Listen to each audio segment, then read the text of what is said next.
Na naman po ang isa pong naglalagim na balita matapos po ang kamatayan ng ating Pangulong Presidente. Siya po ay naging matalino matapos siyang uminom ng vitamins, tsaka siya nagdi-dribble. Isang taon niya po itong ginagawa para po walang makaalam na siya po ay matalino na.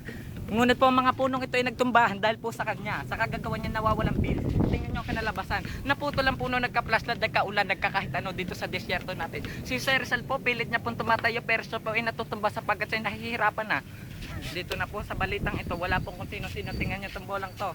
Ito po ay hawak na ng artistang si Coco Martin matapos kulamin. Pakita mo. Yan. Salamat po sa Diyos. At po ako pinagbigyan ng panahon, mamaya pong gabi magkakameron po ng low pressure area at saka po 82.2 magnitude sa ating bansa. Kaya po mag-ingat po tayo, magdadala po tayong payong at piso. Sakali pong naraglag ang piso nyo sa ating alert, kailangan nyo pong gawin ito. Una, huwag po kayong lalapit sa kalaban. Tingnan nyo po kung tutukuyin nyo po sila. Pupulutin nyo po muna ng dahan-dahan. Sa red alert, unahin ang pagpamilya mo kaysa sarili mo. Halimbawa kung makakita kayo ng aswang at mga maligno, ganito pong gagawin nyo. Huwag po kayo matatakot kung sakaling po dumating sa inyo mga ganito. Halimbawa po dito, game na po, trivia na po tayo. Ang halaman po ito inimbento ni MacArthur nung sinaunang panahon na 1982 matapos ang unang gerahan sa bansa. Ito po ay may maninipis na leaves matapos ito ay merong 82.2, 62, 1, 2, 3, 85 na leaves. Kayo pong mga kapamilya, pag po nakita nyo ganito to ay babae po ito. Pero pag po makita nyo itong ganito, lalaki po ito. Sapagkat po ito ay kumukontains ng mga vitamin C at mga 32 seconds for 2330 na tinatawag po natin sa batas ay 80.0 karapatang pambansa. Game na po.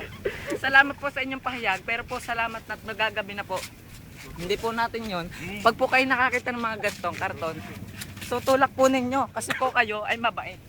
Kaya po nito. Pag kayo nakakita ng mga kartong ito, magmamalasakit po tayo sa ating lipunan para hindi po magka-mother.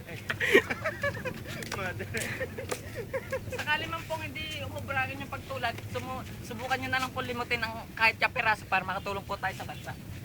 Kaya po nito. Huwag po kayong mag-alala ng mapagod dahil po ito, pag di nyo ginawa, kayo po ay magkakabalahibo sa likod na tatlo. At ito ay nagsisilbing cancer. Kaya po kung dumating mo pong pagkakataong may gantong karton, itulak nyo po. Sa kapagat po para maalis yung tatlong balahibong tinatawag na tri-cancer viper. Ang malala po dito ay cancer. Kagaya po nito, dito po unang lumambitin si Tarzan. Kung sakali po hindi nyo kayang bumitin dito, huwag na po kayo mabuhay sa mundo. Sapat wala po dito nabubuhay na hindi nabitin dito kalay. Pag po humawa kayo doon, isang taon po kayo may pure foods tsaka may production ng bola. Supply po to sa isang taon. Yan pong mga ganyan ay balita na sa ating mundo na may engkantor na gumagala matapos ang lambitin.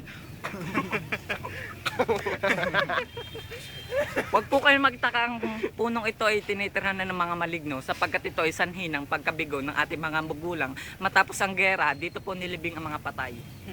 Gaya po niya patay na patay. Pamilya po ni Jose Rizal ang ating nabansagan. Dito po. Game na po. Salamat po sa inyong pahayag. Ang unang-unang ginawa po natin ay pagmamaligno. Sa tren.